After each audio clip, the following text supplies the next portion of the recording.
Good evening, Caleb. This is a response to your post. I just wanted to say it was really interesting. You pointed out the de facto military political partnership that the U.S. has in the region. You pointed out, kind of as I did, although in a different way, that the U.S. didn't really have a choice but to do a economic partnership because colonialism was going out of style and it just wasn't going to work. But it was really interesting that you pointed out how all the bases in the region sort of, make it a military protectorate environment anyway.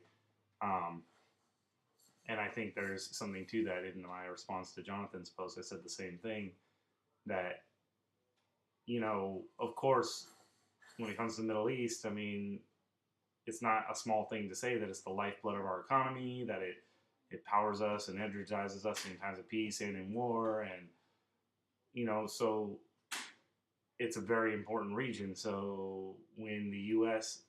puts up bases or parks an aircraft carrier in the Persian Gulf, it becomes very it becomes very obvious that this is a very important region, and the U.S. is not going to allow anybody or anything, regardless of whatever instability it may be, to jeopardize the flow of oil through the Straits of Hormuz and through the Suez Canal across the Red Sea.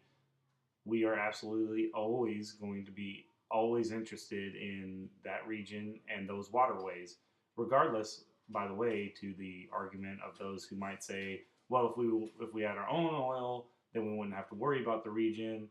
And the fact of the matter is that's a shipping waterway. Those are shipping waterways, regardless of whether or not it's oil you're bringing out of there. It's still export waterways, and the U.S. Navy is always going to worry about, the Suez Canal, the Straits of Hormuz, the Red Sea. The U.S. Navy is always the Bab el-Mandeb Strait is the one that was slipping my mind.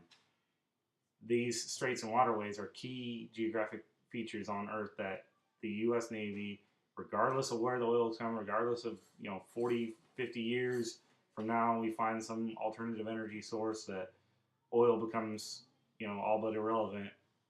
These are important waterways that will always be protected, will always be concerned about, and it reflects in what you said that the U.S. foreign policymakers who made deals to open bases, SOFA agreements with Oman and Bahrain and now Iraq, and all throughout the Persian Gulf region, that we're going to be there, and U.S. foreign policymakers can see that, and I think it's one area.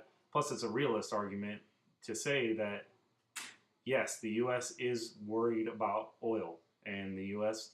sets up policy to reflect its worry about oil. It's not. I know a lot of people like to think of the U.S. as supposed to be, lovey-dovey, and no, we just want friends, and but in the end, the U.S. needs oil, and it's in any president's interest.